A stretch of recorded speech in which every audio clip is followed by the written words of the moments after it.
Atlanta's #1 radio stations, Swanky 93.3 and The Heat 94.6 radio stations, has you covered. From our studios to our newsroom at K.L.P. Entertainment. Listen on all major audio platforms like Spotify, iHeartRadio, Audacity, Apple Podcast, Stitcher Podcast, Google Podcast, YouTube, and more.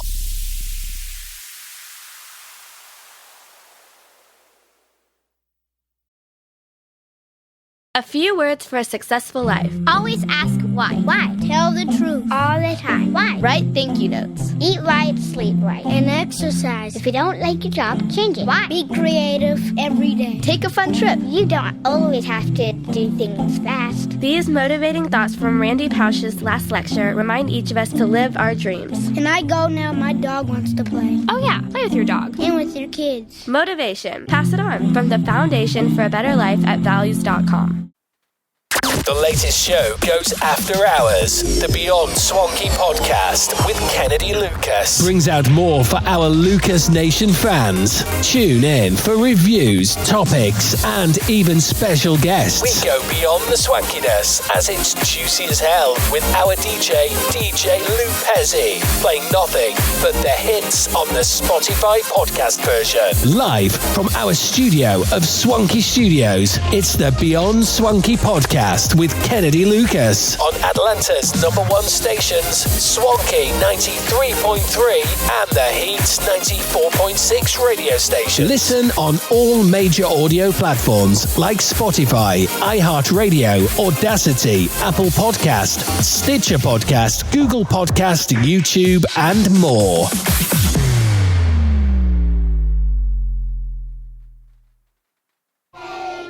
In 1987, some inner-city first graders were promised a college education. Now, this promise didn't come from a wealthy corporation. It came from Oral Lee Brown, who saved a large portion of her modest income every year for these children. She told Miss Brown, you can't do everything. I said, no, but we need to do more. And she did more by sending 19 kids to college, helping others. Pass it on.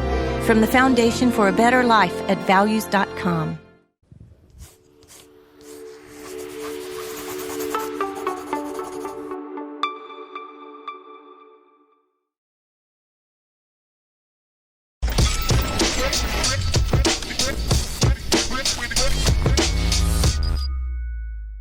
You are now tuned in to Atlanta's hottest radio show. Our stories from our studio to your ear. It's the Beyond Swanky podcast. With your host, Kennedy Lucas. On Swanky 93.3 radio station. The Heat 94.6 radio station.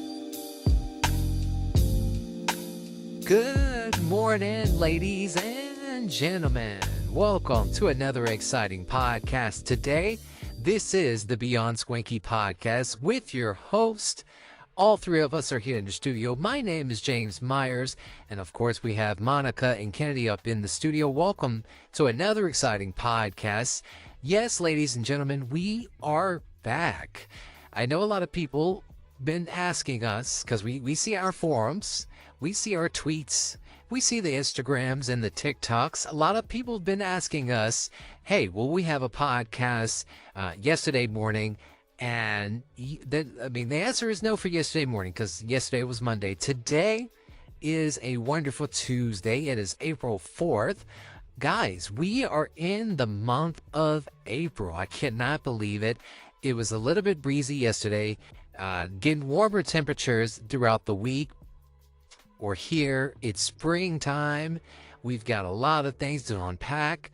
I guess I'll say it, Kennedy. You know, we've took a weekend off. Obviously, we took the weekend off from everything because usually, well, on weekends we like to prepare and plan, but we finally had it to where we, let's just take the weekend off. Let's see what happens in the news so that way we can come back and have a more compact show. And we got a lot to talk about here. So if you guys are listening to all of our radio platforms, thank you.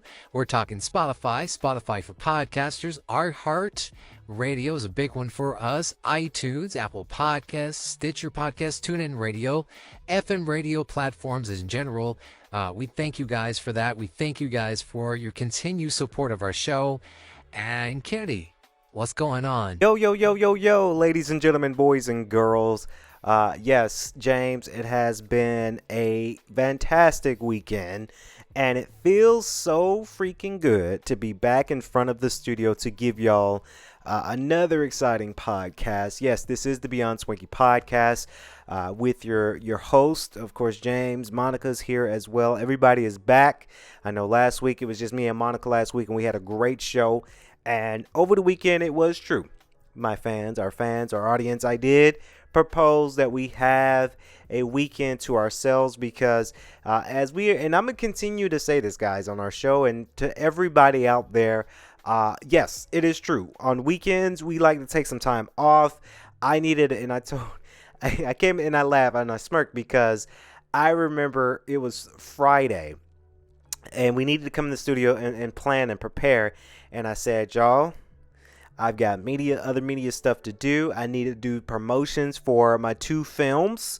By the way, shameless plug, guys. The Street Style Homecoming and 1943 will hit Amazon Prime Video in the next coming of weeks. This summer of 2023 is going to be lit because I've got 2 films of ours that are on the way. I'm so stoked. I'm blessed. I'm highly favored.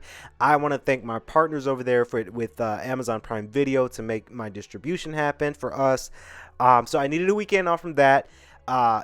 School is going good, right? So I needed this past week was my final week of course 4. Now, if you guys don't know, and you should by now, I am a grad student. So I have to take 10 courses to get my master's degree. I'm finishing out course 4, getting ready for course 5. So I needed to finish my last assignment for that too. And then I had to go house touring, which I'm not going to go so deep in that because that's a little personal, but house touring, yes.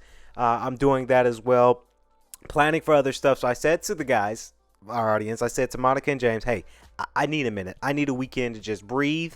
And Saturday and Sunday was WrestleMania weekend. So I needed to just say, okay, cancel the planning and we'll just wing it for Tuesday, April 4th, which is today.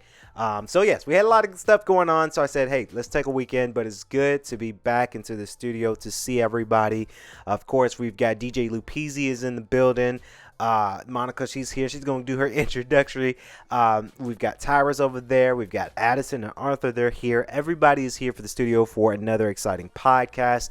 Again, welcome to the podcast, the Beyond Swanky podcast, season 2. Monica, how the heck are you? What's going on? We back into the studio. I was actually thinking about this entire weekend because I know what Kennedy was doing. Obviously, it is true, guys, audience, our fans, that Kennedy was busy, right? He was so busy, and I can tell. So Kennedy, when he gets a lot of stuff going, just a little bit, because I don't know if he told y'all about this quite just yet, but when Kennedy's out there working, he's very motivated and he's very focused on what he needs to get accomplished for the weekend. So my weekend was good. I went out with the girls. We had a great time. It was fantastic. Went out with a couple of drinks and we just celebrated, just life. I have a group. So Kennedy has this group of his friends, and then I have a set group of my friends. And James, of course, you've got your own set of friends as well. Even though we're all friends, good, nearest, and dearest friends. But sometimes we have to step outside of our circles to get other circles. So that weekend was really, really good. Ready for another exciting podcast this week. We have a lot of things going on.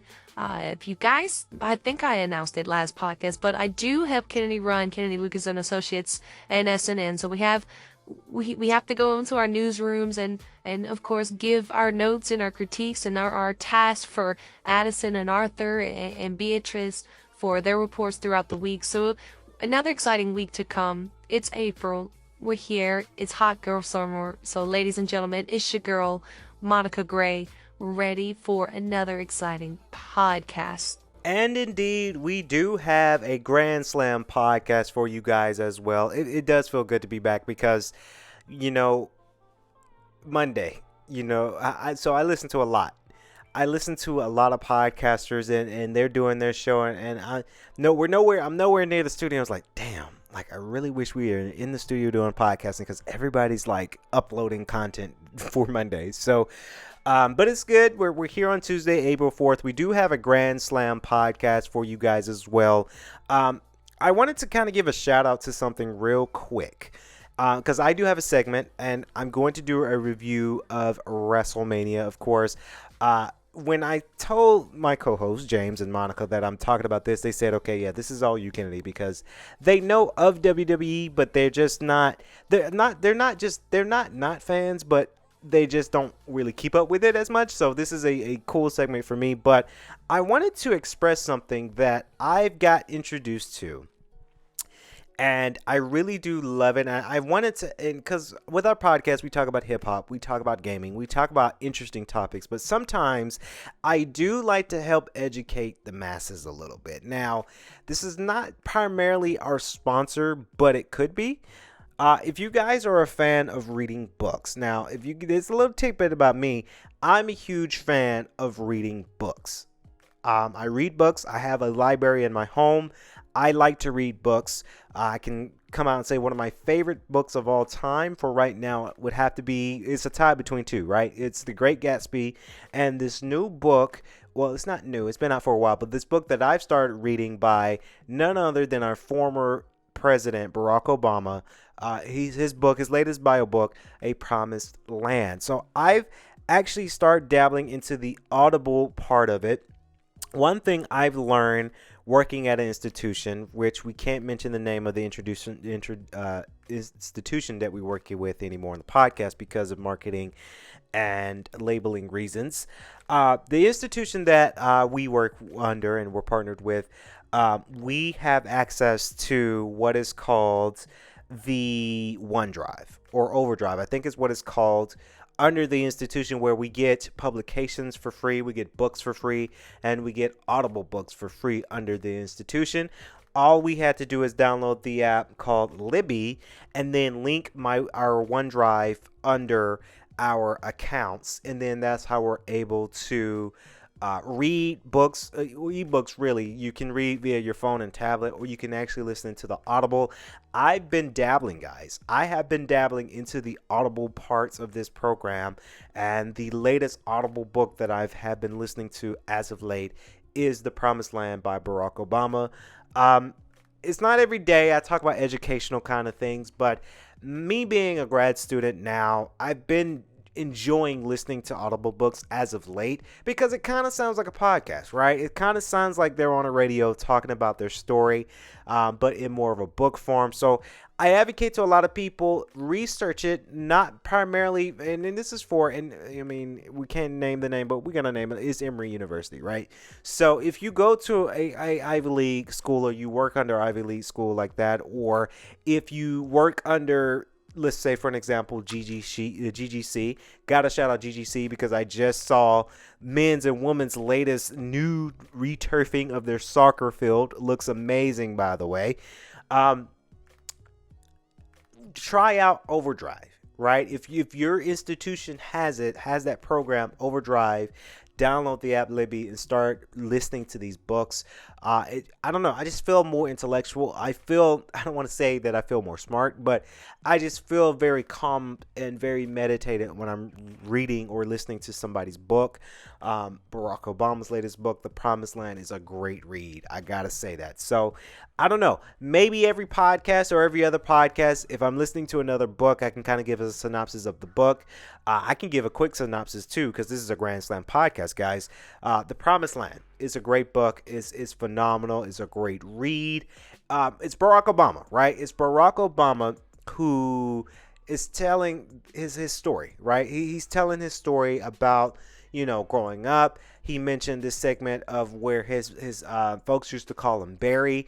I remember listening to that part because there is a movie called Barry based off Barack Obama and Michelle Obama. So it's very, very interesting for that, and just kind of telling his life story. Now, I haven't gotten so far into the book, but it's a great read. It's a very, very great read, for sure. Monica, you said before we got on the air, you said that you also was listening to this book as well, The Promised Land. Yes, Kennedy, I have. So, of course, you gave me your login credentials, and I actually had a chance to take a lesson too.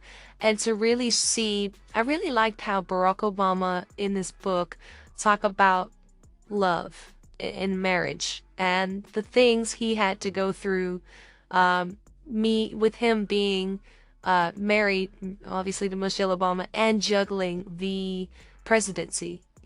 Very, very interesting for that. This is a great read. Me and you both, Kennedy, we haven't gotten so far into it. I think we have about 20 some hours to go. Now, in the Audible, they have a timer. So, you listen to the full book, and his book, if you listen to it, is a full 29 hours long. So again, it's going to take us a while to read. But the cool thing about this software, this system, if you will, you have the book, you can have the book for 21 days. So that's almost a month, right? Where you can have a chance to really listen and to really do it. Me and you both, Kennedy, in the house, we've listened together, and we just sit and we listen, and it's kind of a meditating for me as well, because we're sitting, we're not doing anything, we're not in the office, we're not working the companies, we're not stressed about any of that. We're listening, and we're in tune, and we're hearing what they got to say in their book. And guys, a little sneak peek about me and Kennedy, we are sitting on the couch listening, and we don't say anything, and that's how we like it, peace and quiet, because we talk about it, here at K.L.P. Entertainment. There's a lot more to our business than just podcasting and being on the radio. It's Kennedy Lucas and Associates. It's SNN. It's article writing. It's planning. It's in production for film. It's a lot of moving part with our business. Plus with logistics and acquisitions and paperwork and meetings. This is that moment where me and Kennedy both sit down. We don't talk. We don't talk about any type of work.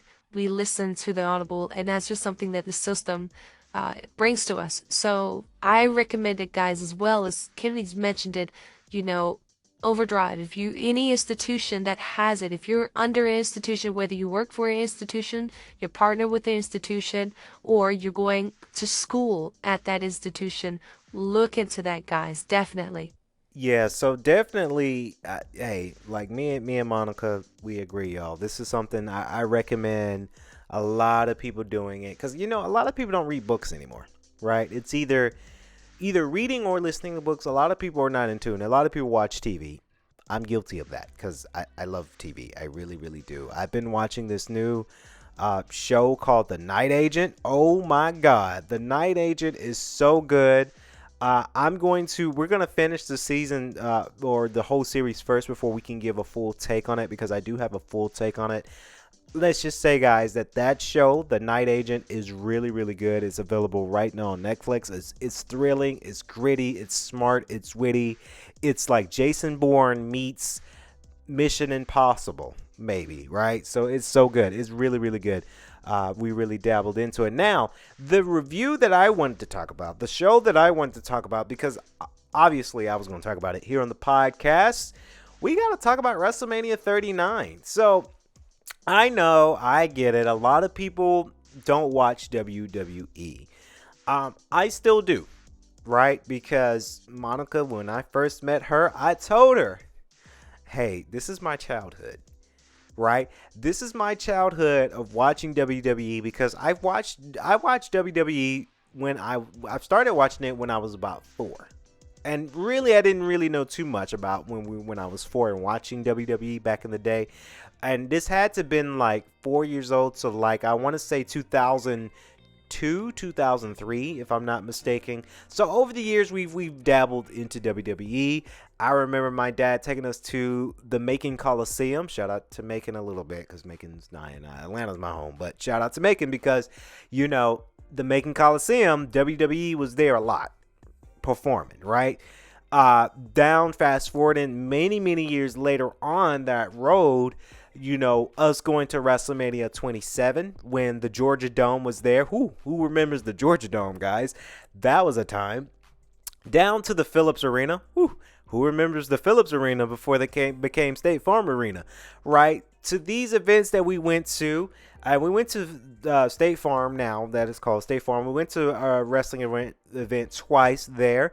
Down to, again, I doubt he remembers me, but when I met The Miz at one of the hotels in Gwinnett County, right? So these things this was my whole childhood, right? It's a whole childhood of me watching WWE, and of course, I still watch it. Now, I get it. I know a lot of people would say that it's fake. Honestly, the moves that they're doing and the whole production, that's not fake. You can't fake that, right?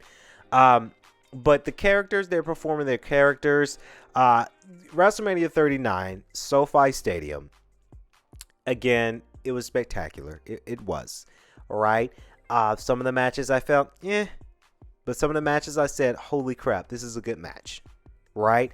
Now, I'm skimming through some of the on the card, right? Because I'm not going to talk about everything that was performed at WrestleMania because we don't have the time and we have other topics to get to on our show this morning. But I did enjoy the card. I really did. WWE, when are you guys coming to damn Mercedes-Benz Stadium? Now, when WWE WrestleMania comes back to Atlanta to Mercedes-Benz Stadium, yes, we're getting a ticket and we're going to go see. Again, Austin Theory, I like the kid. I like him, and I say kid, but I'm a kid. He's really more of an adult than me. But Austin Theory, I was repping for him. Of course, he won against John Cena. Austin Theory's from Atlanta, right? So I'm going to root for anybody that's from Atlanta, right? So Austin Theory is from Atlanta. Of course, he won that match. That match was mid. I mean, it was just a starter to it. Charlotte Flair, Rhea Ripley's match was very, very good. I enjoyed that match the most. Now, the Usos versus Sami Zayn and Kevin Owens, it was like a type of me. And I guess because I was laying in bed watching it and I kind of dozed off. And I don't really remember a whole lot of it. The Seth Rollins and Logan Paul match was very interesting. I can kind of see why, and this is kind of my opinion. And I don't know if I might be alone in this segment because James and Monica, they're looking at me like, oh, yeah, we didn't watch it, so I don't know. But I felt that, they needed to push Logan Paul for his contract. I think Logan Paul may not be able to renew his contract simply because he's in a scandal right now, right? I forgot the name of the YouTube channel that exposed him about the crypto farm, I think it was. And it was kind of, and that, based off the analysis and watching the video and seeing the company, I think he tried to perform some fraud stuff, right? I think he got, right? They caught him in the lie and it was all fraud, in my opinion. I always think that crypto and Bitcoin is all a fraud until I can believe that it's very sustainable. I had a lot of people come up to us and say, hey, K.L.P Entertainment should invest in crypto. I don't get it. So and I tell everybody, I don't get cryptocurrency. I don't get it. I don't get Bitcoin. So you're never really going to catch me invest into something like this because I don't get it. But, it was good to have his last match. The match was good now, right? I can't say it was bad. It was very good. Logan Paul is very, very talented. He's very athletic. But I think he's going to cut his ties with WWE for a sec because of that scandal. That scandal really screwed him up in that. The Becky Lynch, Lita, Trish Stratus versus Damage Control. I was so not interested in that. I didn't like the whole Mysterio angle, Dominic versus Ray. It's good to see Ray back in there because he did get inducted to the Hall of Fame. I just didn't like this. I didn't like the whole story of that. I really didn't. One match I really thought was fantastic, and I'm glad the Street Profits won because they're my team. But the showcase match where it was Braun Strowman, Ricochet versus Street Profits versus the Alpha Academy versus the Viking Raiders. From a performance and a showcase standpoint, that match was fantastic. A lot of all the guys, all the superstars doing these crazy moves to keep the crowd going. And I'm always going to say, when it comes to WWE and big events like WrestleMania, the crowd makes the show. And I'm glad that they're picking up on it. They've still got some work they got to do on that, but the crowd makes the damn show. And if the crowd is so in tune with it, and if the superstars are performing the way they should, putting their bodies on the line, doing these outlandish moves to make the crowd say, holy shit, this just happened, that causes for a good match. So that showcase match was phenomenal. It was really, really good. Night 2, I am pissed because I thought Cody was going to get it. I thought they were going to hand Cody the belt. Okay, here's the gripe I have with WWE with this match. And this is just as an analyst and a panelist, WWE, don't shame me for this because I would love to be a podcaster or an analyst for them one day. I really would. But this is the gripe I've got. Right? This is my rant moment for the podcast this morning. Cody Rhodes comes back. Epic story is built. The hype is built. Everything has been built for Cody Rhodes. Now, Cody's my guy. Simply because he revamped himself. He worked on himself, right? Because when he was part of Legacy, he was just kind of the beat 'em up type of superstar where the superstars come in just to get beat up, right? Back in the day, back in, let's say, 2008, 2009, right? Comes back this year, 2023, revamps, trained, got swole, got a little bit bigger now because back in 2009, Cody was a little scrawny. But as he grew up and trained, he's a little bit more buffer. And I like his angle. And number 2, Cody Rhodes is from Atlanta. Like I said, I'm going to root with superstars that are from Atlanta, whether it's Cody Rhodes, Austin Theory, Apollo Crews, right? Anybody that's from Goldberg, anybody that's from Georgia, I'm going to rep. AJ Styles, I can't forget him. He's from I think he said, they said Atlanta, but I think he's really from Marietta. Superstars that are from Atlanta, I'm going to rep because obviously we're headquarters here in Atlanta. We're all from Atlanta. But he didn't win. He didn't win. Nothing against Roman Reigns. I'm so sick and tired of the Bloodline storyline. I'm so tired of it. It's oversaturated. Roman is a good superstar, but he ain't that good, honestly. I've seen more better superstars than Roman Reigns. Not hating on Joe, but he ain't that good, right? So I hate it when WWE, and I don't hate WWE, I love WWE, but I hate it when they oversaturate stuff. With the whole Bloodline angle, it's oversaturated. It is. I'm just, from an analyst and panelist, in my opinion, it's oversaturated. I thought they were going to hand Cody the belt and have Cody live out a legacy. It's time. So I was a little bit upset about that. That was the main event of night 2, guys. I was so pissed off about that. Bianca Belair and Asuka, their match was very, very fantastic. Bianca Belair's my girl. That was my pick. I'm glad that they're keeping the belt on her for a little bit longer. She's a star. She is a star. She's doing a lot of great stuff. So it's very, very interesting for that, for the Raw Women's Champion. Look, another match that was a slobber knocker, to quote the great Jim Ross. Another match that the crowd was like, again, excuse my French, guys, holy shit, this match is good. And that was the Intercontinental Champion with Gunther, Sheamus, and Drew. From a performance standpoint and from a superstar standpoint, the move set, how the way they were slapping each other, and Michael Cole was laughing throughout, because I laugh when other people laugh, right? And they laugh at something extremely I thought it was very, very funny how the way they were slapping each other and like really just brawling it out like they were at a bar somewhere. Like, that match made me laugh. And I'm laughing now just to see how good the match is, and just to see how determined. Now, they were beating the living crap out of each other. And that's what's so funny, right? That's what made people laugh and commentate. And again, Michael Cole was laughing because they're beating the living crap out of each other. And somehow us Americans, we get so tickled when people are beating the crap out of each other. I don't know what it is, but we laugh at violence. And I know that sounds a little scary, but we do laugh at violence. I don't know what it is. That match was good. Now, the Edge and Finn Balor match was like, okay. It was extreme. I was kind of hoping, and here's what would have made a good story. Now, WWE, if you listening, you need a creative director, hit my line. I doubt it that they're listening to the podcast, but let's just say you had Finn Balor, Edge in a cage match where Finn Balor starts bleeding, and the medical trainer gets in there. The door is open. Have the Judgment Day come. Rhea Ripley, because I think she just had her match. Damien and Dominic. Or two of them. Or have Dominic and Damon, right? Have them come, beat the crap out of Edge. And then, since this is Brood Edge, let me show you how big of a fan I am back in the 90s and in the early 2000s. Judgment Day's beating up Edge because there was speculation. It didn't happen, but we all thought Gangrel was going to show up at WrestleMania. Right?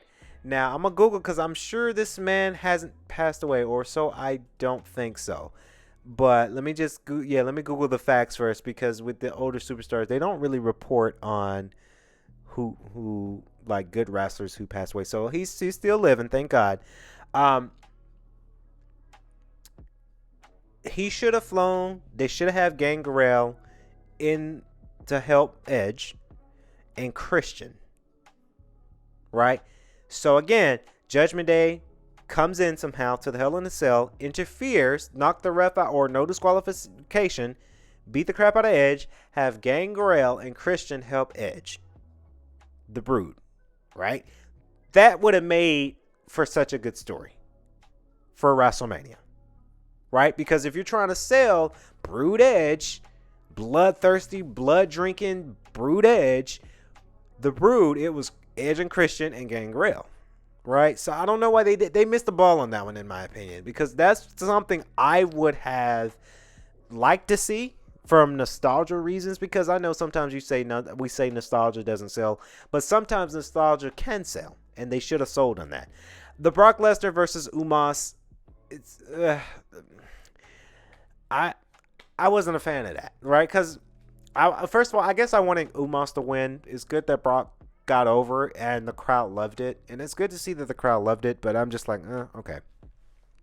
This wasn't the last match, but the last match that's on the card, it was the women's showcase.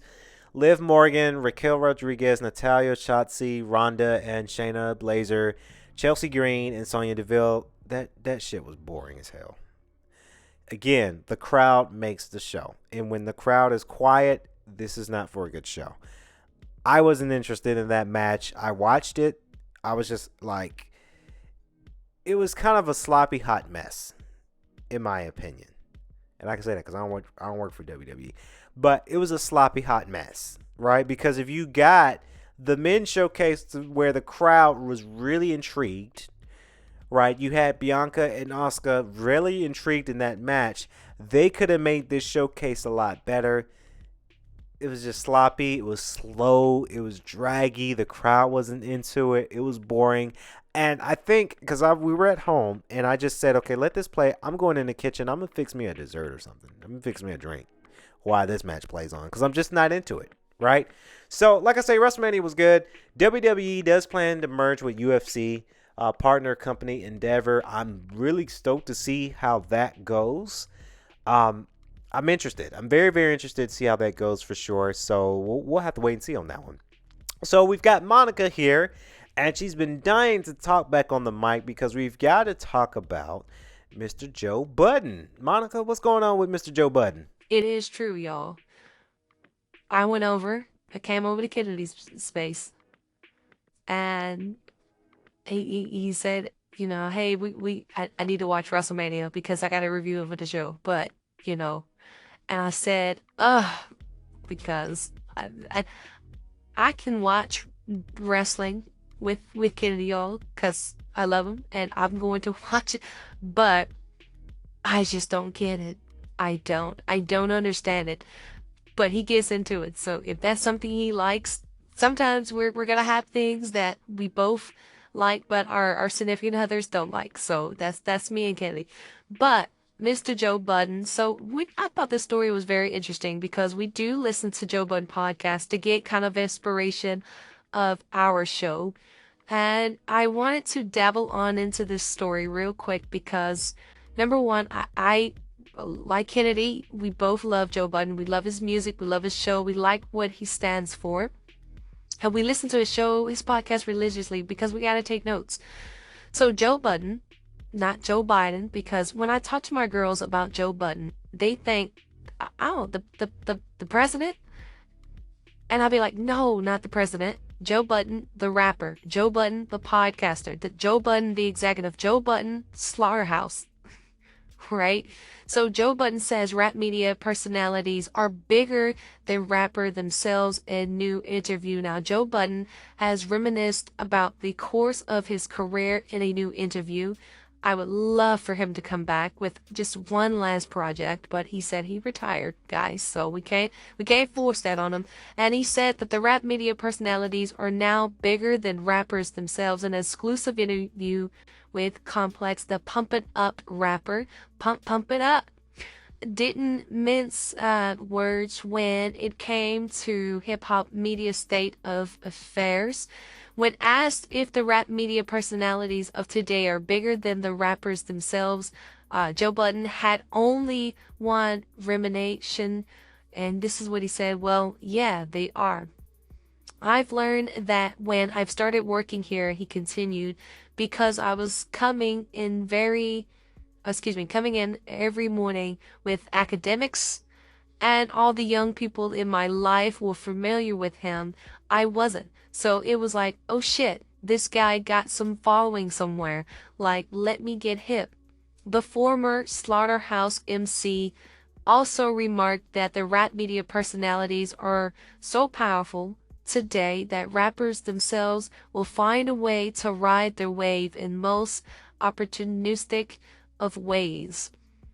And this is another quote for Mr. Joe Budden. He says, and then the rappers often will. Let me find a nice way to say this. The rappers see the media people has opportunity sometimes, and they will attach them or attempt to attach themselves to that person for rollout purposes, Joe Budden says. Now, it's true. Because we all know Joe Budden is we can say he still is, but he has retired. He quoted he's been retiring. You know, he found new outlets. He found new ways to be a personality and to stride big. Now he's an executive. Now he owns the Joe Budden Network, Joe Budden Podcast. So, and they're getting viewership. Now they're starting Patreon. They're getting to the bag early.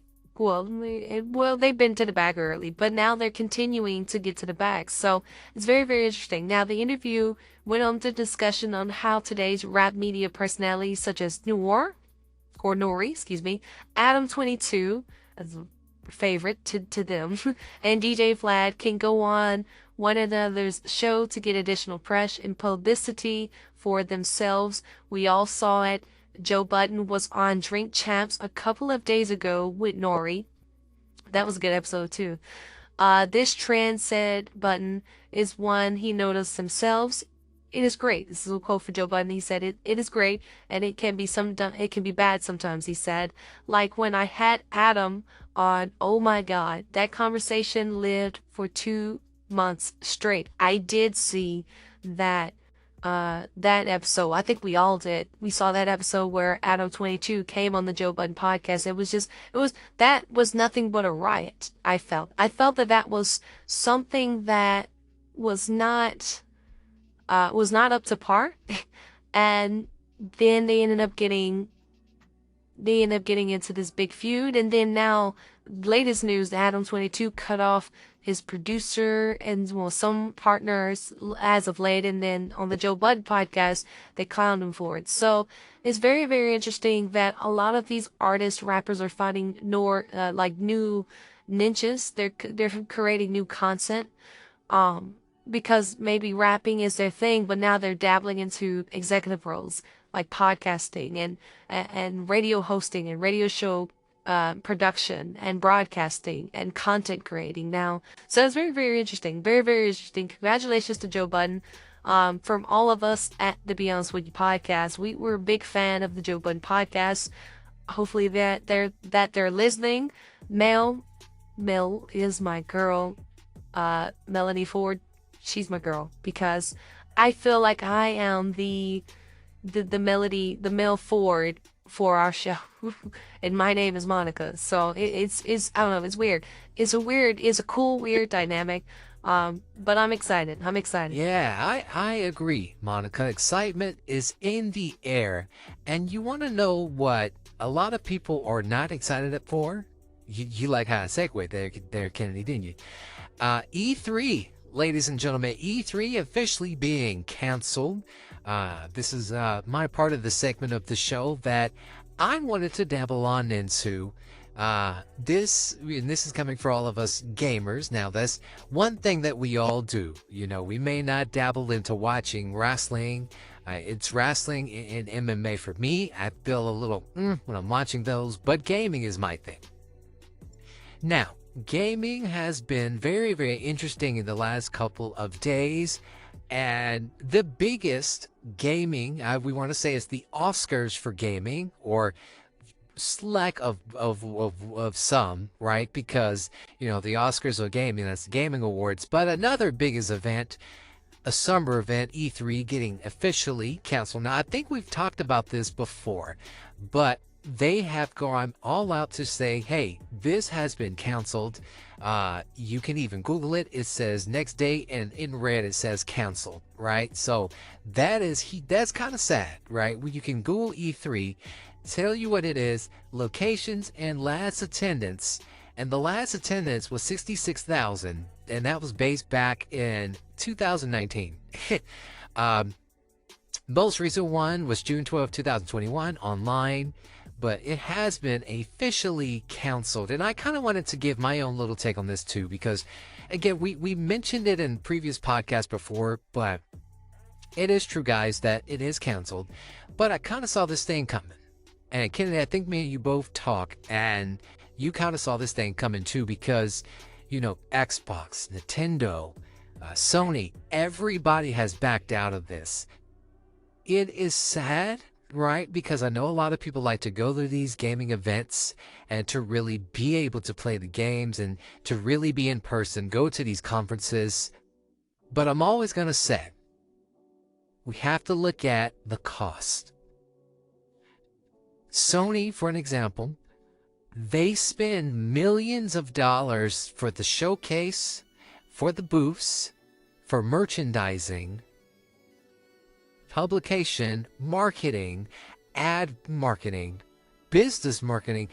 These things do come up. These things do add up. They do. So I saw this coming as when we were hitting pandemic year, which was a dreadful year. Things went online, and Sony, Nintendo, and Xbox, I feel like we said this before, but they started hosting their own quote-unquote press conferences by streaming directly to Twitch and YouTube, right? To where it's like, okay, if we can spend less money, save millions of dollars just to show our consumers what's coming up next, and they could just tune in on YouTube on a live stream, and we're saving millions, by all means, we're going to save money and cut corners any way we can. It's a sad dynamic. I do feel for the people that work for E3, the programmers, the planners, because now they're kind of out of a job. But I don't see E3 coming back.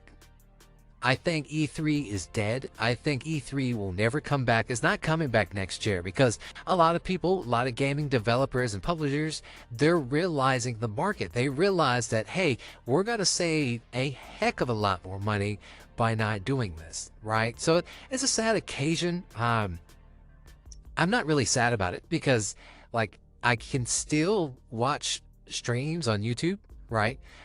We were watching streams and we're watching what's coming up next. And hey, companies are doing what they got to do. Gaming developers, they're doing what they got to do. So we'll continue to kind of track this, but it is dead. A lot of people are talking about it, but you know, it's not coming back, guys. It's just not. So rest in peace, E3. Rest in peace, E3. Yeah, it's a sad dynamic about E3, but you know, there's a lot of great games coming out for E3. Well, not from E3, but there's a lot of good games coming out for the summertime. I can't wait to see more press conferences for this summer because a little shameless plug about our content. Of course, I'm going to be back in front of a camera, back in front of our hit stage. I'm going to be doing quite a few shows. Before E3 was canceled and E3 was going on, I was going to do a full live stream live and to showcase also on our shows about E3, but since it's been canceled, now we got to restructure our super show that we had planned in June this summer. But we do have a special show in June, right from the studio on a stage with audiences, lighting, cameras, a whole shebang, me in front of the camera, kind of like how we used to do our talk shows. So got something in the pipeline for that, by the way. Just a shameless plug for you guys. Now, before we close out this morning's radio show on all of our hit audio platforms, iHeart, Spotify for podcasters, Apple Podcasts, and so much more, I like to do on the Beyond Swanky podcast is to kind of dabble into a juicy topic of conversation that is juicy on the Beyond Swanky podcast. That's what we do. We don't just talk about news and what's going on in the world. We like to talk about something that's very interesting and juicy. And by the hint of our title of our show this morning, we're talking about intimacy. Now, we like to get a little spicy. We like to get a little juicy on the show because we're talking about I messed up my whole script, y'all. Intimacy is what we're talking about here this morning. There's quite a few podcast shows that we're talking about this topic, and I wanted to talk about it. This one topic that I've got from another podcast show called Ox Speaks. Shout out to them. They're doing some great stuff with that podcast, by the way. Now, I wanted to talk about intimacy and how important it is to your significant other, your partner, your girlfriend, your boyfriend, your boo thing, your wife, your husband. And I wanted to kind of talk about how important it is to be intimate with one another, your partner, again, your girlfriend. Now, where I'm on okay, me and Monica, we've been very open, right? We're together, but we're kind of open with it, right? We want that relationship, but not too serious. We're different, right? Because we're Gen Zers. We're not old tradition. A little bit. Not it's personal, but not personal. We've discussed about marriage, and we're taking a pause on that, right? We're taking a pause on marriage and kids. We're not there yet. We're just so not there. We're different. I'm weird. We're weird with it, all right? But it is important to stay intimate with your loved ones, and I want to express this to somebody you just fucking. Right? It's someone you're just hollering at and you're talking to, but you're not super serious. Right? It is also, in my opinion, still important to be intimate with that special someone. Again, it could be your girlfriend, it could be your significant other, it could be your marriage partner. But if it's just somebody that you're friends, you're super friends, and y'all just like to flirt and y'all like to, see each other and spoon one good time, right? But then it's not super, super duper serious. And that's how I like it, right? It is important because you never know how serious that intimacy could be. Now, intimacy, in my opinion, guys, I'm not just thinking about just having sex. I think when I think about and this word is kicking my ass right now. Intimacy, when I think about that, I don't think about just sex. I think about laying in the bed. Right? I think about just sitting on the couch talking. For what we mentioned at the beginning of this podcast, me and Monica, we're listening to the latest audiobook, The Promised Land. We're sitting on the couch, probably close to each other, kind of maybe spooning or like, but we're not talking, right? We just peace and quiet. Let me just hold you, right? Let me just rub on your neck, your back. We ain't got to say anything. To me, that's a level of intimacy. That's that level of intimacy. Maybe if you're at a park, let's say Piedmont Park. That's one of our favorite parks we like to go to in Atlanta. Holding hands, we're walking and we're talking about stuff. It could be business or it could be life. We're talking about life. That intimacy is what you need, right? Having dinner. That's an intimate moment right there, guys, right? Monica comes over to my house. I'm cooking dinner. I said, babe, I'm cooking dinner. You know, we about to eat this. We talking and we eat. Now that's another form of intimate, right?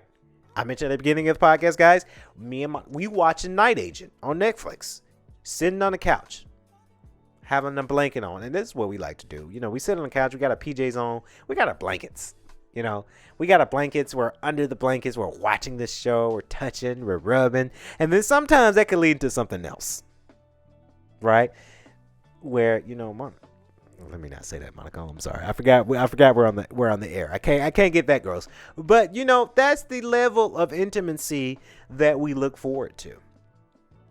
Right? And I think a lot of people in our relationship, we're not being as intimate.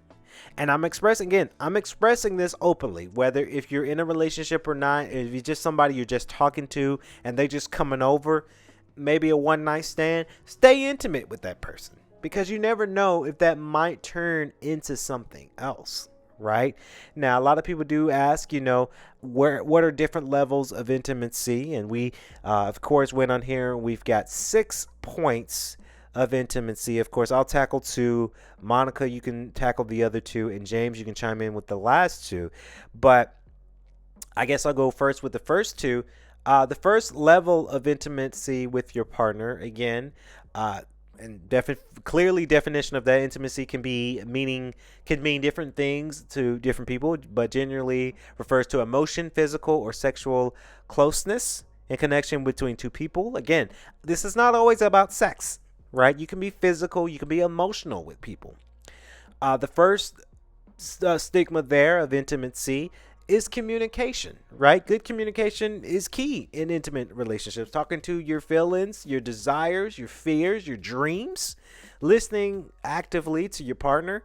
Again, this could be your girlfriend. It could be somebody you just like one night standing it, right? Or it could be your long life partner. Showing that you can spend that communication. That's the problem with a lot of people in our Gen Z generation, where they have these girlfriends and boyfriends and, you know, they're not listening to each other, right? Now, how are you going to be in a relationship with somebody if they're not listening about your desires? They're not listening about what you want. To me, that's not a good relationship when the other person doesn't care about what you got to say, how you feel, because you're trying to communicate that with somebody. Now, with me, I over communicate. My friends would tell y'all, audience, text one of my friends. They will tell you, Kennedy loves to over communicate. I did myself in third person there. I love to overly communicate on things. I do. It's a good trait to have because I'm a business guy. So when you're a businessman, you have to over communicate with stuff. You have to. But that's just my way of doing it, right? So when it comes to a girl that I like, Monica, I'm looking at you. When she's telling me stuff, I'm listening. You're giving all of it to me. Sometimes I try to find the solution to it too, right? I try to find the solution to everything. If my girl has a problem with something and she comes to me and she's talking and she's trying to communicate what her problem is, first off, I'm thinking, how can I find a solution for her? What is the best solution for her so she's not stressing this out? Communication, guys. That's what we don't have in our generation in relationships. We don't, and I say that, but because a lot of my friends, quite a few of my friends that are they're off the market, they're dating somebody, I can tell that they communicate, and that's always good. But in some people in our generation, we don't communicate. We don't, which is scary. Spending time, quality time. Again, I kind of mentioned this. Watching a movie, taking a walk, again, cooking a meal, you know, sitting on the couch, cuddling. Those are the things I mentioned kind of before. But those are both ways of intimacy. I agree. My love language, and I don't think I ever said this, guys, on our show, but my love language is the physical touch. Without me trying to be gross on the show, I like for a man to touch me. Touch me. Punch this nipple. I'm just kidding. I'm kidding. No, I like to be touched. I like to hug, cuddle, spoon, if you will. Like, these are the things that I like personally for me being a love language, and I like to reciprocate. I like to touch others. Not in a creepy way, but if it's someone, Kennedy, I touch you. Right? Because we got this relationship thing going, and we've been shouting it out for our shows for the past couple of shows now. But I like to touch, rub, feel, massage, to show that I want to portray this intimacy with you. Right? And I do see that part in our generation. I do see that people like to touch others. And that's where it kind of leads into the sexualness, right? Because, you know, if someone's touching me and I'm hot and I'm ready and I'm horny, I'm ready to get it on, and I see that a man that I'm touching gets stimulated, his soldier comes out to march, then yeah, that's a level of intimacy, but that's more sexual, right? Because we're both attracted to each other. And it's so weird because in physical touch, it's a powerful way to connect with your partner. You know, holding hands, hugging, kissing, cuddling. It's a powerful tool. But sometimes I do watch how the way, for an example, a guy touches me, because it could be a nice soft, but it could be jerky and riggory. Now, ladies, lady to lady, I'm telling to all the ladies, if you're with somebody that you kind of don't know, but you want to get to know, first of all, carry mace with you. Pepper spray and mace. Carry those things with you, because you never know what that man's intention has. You don't know about his intentions, but if he's touching you and it's so nice and soft and you're digging it, that's a good way for intimacy.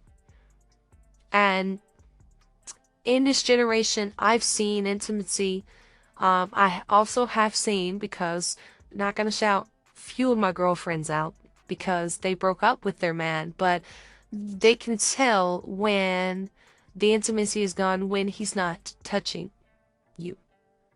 And I know this sounds like a cliche from a romantic movie, like a Tyler Perry movie or whatever, but I had a couple of girlfriends that they tell me, hey, you know, he's not touching me the way he should anymore. So the intimacy is gone because he's not attracted to me. I know that sounds like a movie, like a Tyler Perry movie, but it is true, right? And quite a few of my girlfriends, they left. They left their significant other, their boyfriends, and one of my girlfriends, she's in the community, she left her girlfriend because she's not touching her anymore. She's not feeling it because maybe she's touching somebody else. Maybe she's intimate with somebody else that's out there in the world. So we have to get back to that generation. We have to make sure that we all portray that physical touch. Another thing that I like, and that's on our list, is, you know, expressing that affection, right? You express your love and affection with your partner through words, actions. Again, I'm gonna use me and Kennedy for an example. I'm expressing my love because I'm sitting through watching WrestleMania 39 with you. Even though I don't get that shit, I'm still watching it with you because I know that's your interest. I want to show that I love you, right? Another thing that we like to do, because I'm a gamer, I'm admitting on the show, I love to game. Playing video games together. I know that might sound a little nerdy, but that's a show of interest. That's a show of an affection that we both have something like that in common. Right? To where we get to know each other, our gaming habits, what games we like to play, for an example. You're showing that affection. You're showing your love. You're showing, it's not just so much, and fellows and ladies, both of us, let's all get this together. You don't have to show your affection by buying each other gifts. Gifts are nice. It's always good to give somebody something very, very special, but sometimes it doesn't have to rely on gifts and gift giving to show that affection that I love you. There's another way that you can go out and show affection without getting gifts, buying expensive shit. Right? And that's the part what I feel like our generation, well, old generation I would say, because you don't really see that much in Gen Z, because Gen Z don't have a whole lot of money, as I joke. But you know, we work hard, but we love our money too much. Us Gen Zers do. But you see a lot of millennials and older generations. Oh, I gotta buy her or him this latest technology. Oh, I gotta buy her a $15,000 ring because I want to show that I love her. No, you don't have to do all that. You don't. You just have to show a love and affection, no matter how big or small. If you go small, they're going to appreciate it. And if they don't appreciate the small things that you buy, maybe that person's not for you. Right? So those are just my two takes on showing that intimacy. Again, physical touch and affection. Man, I don't know how I'm gonna top that, because y'all getting all untouchy and unsexual. But I gotta be sexual. I'm sorry, guys. Cover your ears. For me, personally, because me and Maria's my girlfriend, I show my fantasy. I do. I like to share my sexual fantasies with Maria, honey. I'm sorry if you're listening. I'm so sorry, honey. But I tell her, hey, this is what I want to do sexually. And it might be the wildest thing, Maria, honey. If you're listening this morning, baby, I'm so sorry, because I'm kind of putting us out on blast. But I like to show that, hey, let's try this. Right? Let's try this position. Let's try doing this. Ooh, you've never done that before. Do that. Right? Become open to exploring new things is the whole point of what I'm saying. I think in relationships, especially older relationships, they don't want to try anything new. They want to do the same old boring, everyday habits, routines, and it's boring. Right? Versus trying something new, and it'd be very, very interesting. Something unique, is different, it's out of the box, and you get to, for me, okay, when we try something different, Kennedy, you know, because I go to you, gonna say, you know, Kennedy, yeah, Maria did this last night, and it was wild. It was weird. It was not weird, but it was wild. And it was just like, I liked it because it was so new. It was just something that was never done before. And it was wild. It had me in a different world. And when I say that shit is real, it feels so real. So, again, trying something new. Trying something experimental that has never been done. That's a good way, in my opinion, and I feel bad because Kenley, you and Monica talked about feelings and communication and spending time, and we do all these things. Me and Maria do all these things. But shoot, sometimes we like to get a little freaky, you know. So it's one of those things that it's very, very important.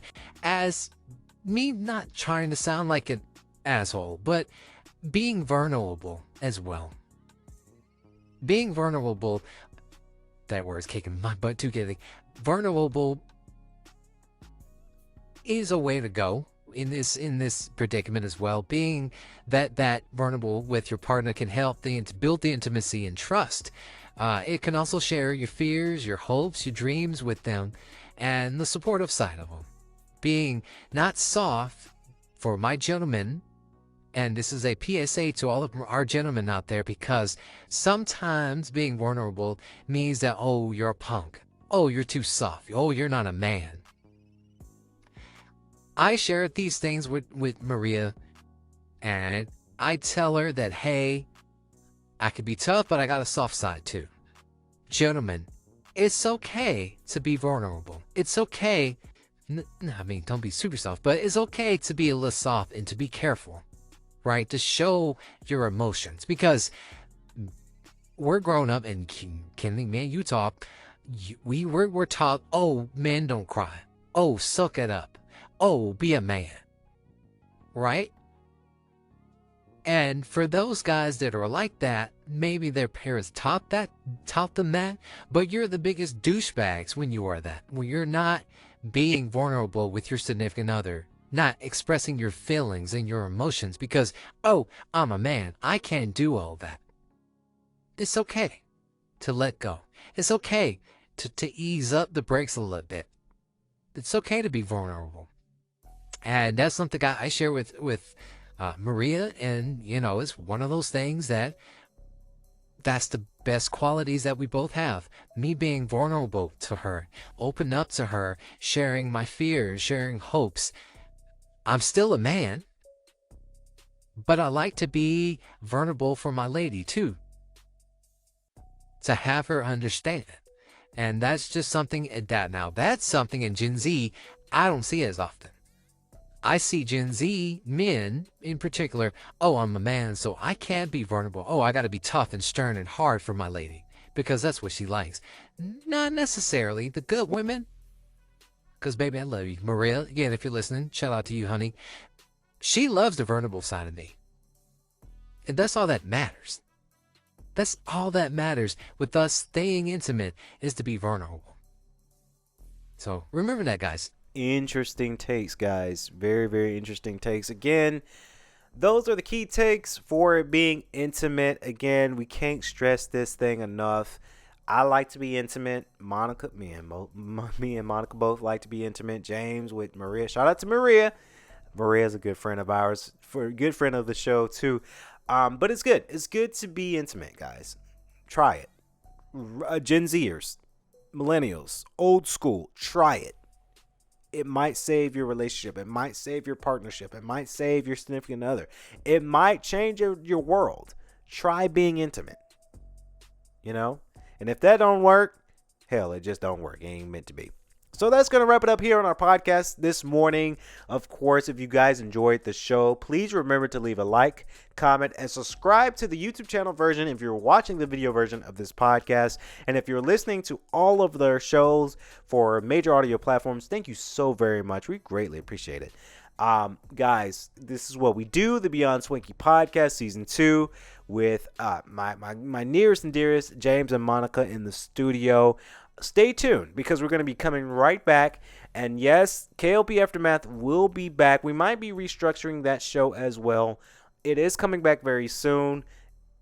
That's all I can say. It's coming back. The Beyond Swanky podcast, our number's been up with the show, so we're just kind of controlling this train. For sure. So it's our show, man. It's the show right now.